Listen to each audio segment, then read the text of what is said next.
So I was just doing some research trying to find new evergreen niches and design ideas when I stumbled upon this listing right here. It's a capybara playing video games and it has a very strong BSR. And if we click into the more info page right here inside of Flying Research, the first thing that definitely stood out to me is the design style. So we've got a capybara with its natural colors of the fur, but then there's some kind of lighting effect going on right here where there's some blue, pink, and yellow also mixed in, which looks really cool. The next thing that I noticed is this has a 100k BSR with over 100 reviews, but it's only just about a year old. So this was published in April 2024. And if we scroll down and look at the BSR history as well, it only started to sell at the end of May, and then it took about a month or so, a couple of months, for it to drop to a 100k or even less in BSR. Right here it was sitting at around 50, 40k at one point, and generally it stayed very, very stable and consistent, kind of between 100k and 50k, which is very impressive. It's amassed a lot of reviews for an evergreen listing that's only been live for about a year. And I was thinking, how can we take this concept that's certainly resonating with people and use it to come up with a new original angle or original idea that suits the same target customer, the same target audience. And the concept here being, it's definitely a popular animal. Capybaras are selling well, mixed with a popular hobby of gaming. Gaming always sells well as well. And this is definitely one of the most popular cross-niche approaches, is using a popular animal with either a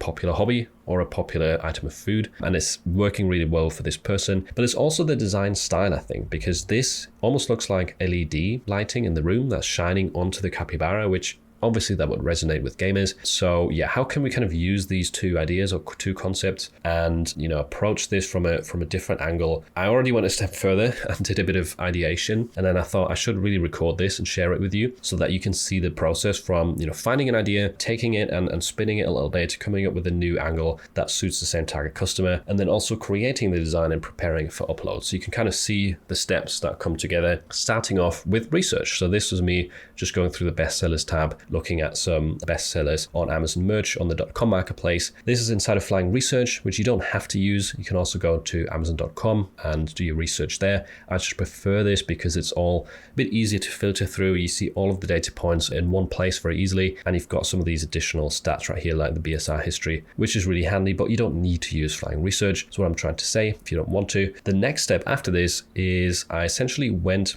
to ChatGPT and asked this, what are some funny phrases or puns that could go along with a raccoon playing video games? Because raccoons,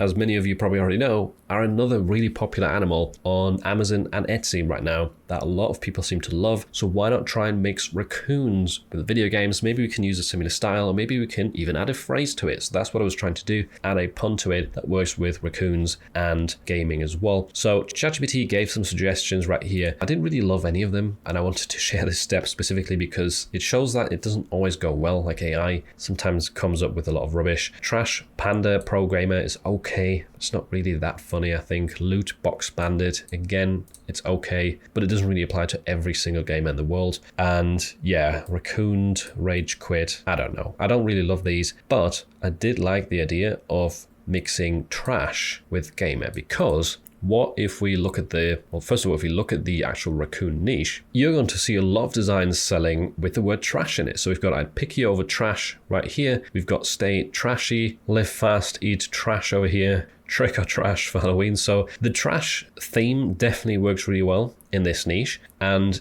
another thing is that gamers are sometimes associated with having a room full of trash because they don't tidy it up. So why not literally just cut this part out and just say trash gamer, right? And that way you kind of almost hitting two birds with one stone as well, because you're saying that there's trash in the room. Maybe we can add that into the graphic, but you're also saying that this is a bad gamer. Maybe this would be a gift for someone who likes video games, but they're usually really bad at it, you know, and they always lose when they're playing with friends. It's almost like a funny gag gift for that person, saying they are a trash gamer or that they live in a messy house and they play video games a lot, stuff like that. I think this would apply to a lot of people if we cut out the panda and the pro and just say trash gamer. It could be a funny spin. This is just my idea that I randomly came up with, so there's always a lot of risk with that, you know, if you don't have any validation from the marketplace that it doesn't work out, but I think it's worth a shot. So after this idea, I also asked it, what about Trash Gamer? It gave me some insights, you know, about this, also saying that I didn't find any trademarks, which I thought was quite cool. But now I essentially want to come up with a prompt and get an initial like design idea for this so we can see a visual around it. So I'm just going to start a new chat right here, and I've got a screenshot of the capybara design as a reference for this style, and I'm now going to say create a new t-shirt design graphic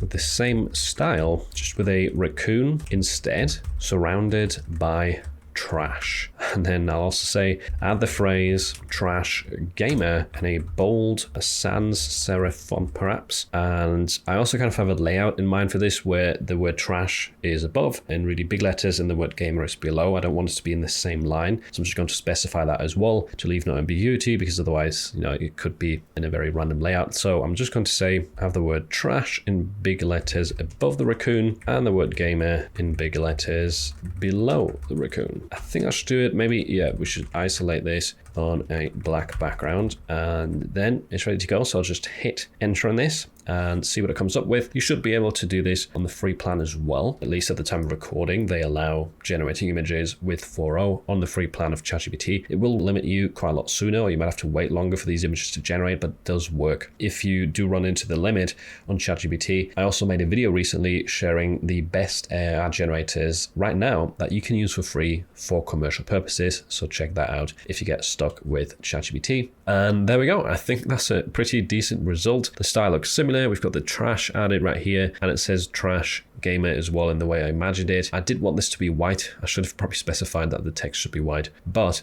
there's also a cool feature right here in ChatGPT where you can click select and then highlight certain areas of the design that you want to make changes to. So I'm just going to essentially mask around the text right here. So trash at the top and gamer at the bottom. And then I'm just going to say, change the text to white, hit enter, and then it should technically just make changes to the highlighted area and keep everything else intact, or stay very similar to the other graphic right here. It still regenerates it. It just stays very, very close to it and makes changes to the areas that you highlighted. So it's not perfect, unfortunately, but let's see what result we get from this. There we go. Now the text definitely looks better, or it stands out a lot more than in this example, but it has slightly regenerated the graphic, which has now made the controller look a lot worse. So yeah, the buttons look kind of rubbish here. So in this case, I mean, it's a good example of showing that it's not always as easy, even with ChatGPT. It can make things look wonky sometimes. So I think what I'm going to do instead is I'll just use this original design and change the text to white myself. I think that'd be a lot easier. So I'm going to download this file right here, and I'll show you how I would process this, because it's obviously not the easiest graphic in the world to remove the background from, but you can do it very easily with Vectorizer AI, which has been my personal go-to resource recently for not just upscaling or increasing the quality of my graphics, but also removing the background. So this turns your file into a vector. Takes a few seconds, and then once that's done, I can head to the colors right here in the top left corner. I can click on the background color and then just disable it with this button right here, and it's going to erase it from the design. Now you'll see in this case there's still a lot of black left inside of the actual raccoon, like inside the body, which you could technically leave. If you want to completely get rid of it, click on this right here as well. So there's another piece of black color remaining by the looks of it, and we can hide that too. Kind of looks weird on this result now, but you'll see in a second that it still works very well on black shirts. And if there was a black shirt in the background, it would just show the shirt color instead of a print, which would probably be nicer than having this right there still enabled. So now that we have this done, I'm going to click on the check mark. It will refresh this, and now we have a high quality vector file with the background removed. I'm going to click on download, make sure you're using the same settings as me, and then I'll hit download right here. I get saved to device as an SVG file, which takes us to our last step of saving it in the right dimensions for Amazon merch, and also still want to change that color of the text. Now, typically I would just do this inside of Adobe Illustrator because that is a vector editing tool and I really like it, but I want to show you that this also works with a free tool. Alternatively, so Photopea, I'll have a link to it down below. You can start a new project here, enter the right dimensions for merch, and we're going to choose 300 DPI right here, background color black. I'll click create and then drag and drop the SVG file that we just downloaded into this document. I'm going to resize this to make sure it actually fills out the print area. So we're going to drag it down. There we go, that looks better. And now you can see this works really well on black. If I disable the background color, this is the only colors that will be printed. All the negative space is being filled in by the shirt color. The text right here, we can easily change that by holding down Control and clicking on the thumbnail of this in the layers panel. Then I'm going to click on Add Adjustment Layer, choose Color Fill, and then I'm going to make this white. Click OK. And to be fair, that also looks really, really cool. It has that kind of one color illustration style, which can do well on shirts. So yeah, I might just save it like this as well. Why not? We still have the kind of colors right here poking out behind. So I will hide that layer. There we go. I think that looks really cool. That's one version. I know it goes off of the original design style that I really liked, but we can upload a couple of versions, right, and see which works better. So File, Export as PNG. And I call this Trash Gamer White. Save this version. Now, if I bring the black background back in, I also want a version where we just have the text in white and the graphic in the original color scheme. So in order to do that, we need to click into the mask right here in the layers panel, and then choose a brush, which you can also do by hitting B on your keyboard. You need to ideally increase the brush size to about maybe a couple hundred, 300 pixels. The hardness has to be at 100%. And then what I'm going to do is I'm going to choose black right here for my color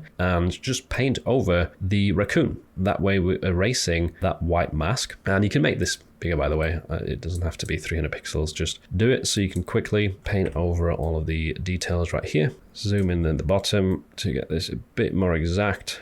There we are. I think it looks really great as well. If I hide this layer, yeah, it still looks good. So I can now disable the background, go back to File, Export as PNG. Call this Trash Gamer with color, and then that's being saved to my device as well. There we go. That was a quick example of doing some research, taking a proven concept and turning it into a new idea. I hope this gave you some inspiration and it was helpful seeing this kind of workflow. Let me know in the comments down below if you want to see more of this, and if you want to learn how to create AI graphics more easily, I would highly recommend checking out this video next, where I go over Mystic 2.0, which makes generating designs with funny phrases and puns super easy.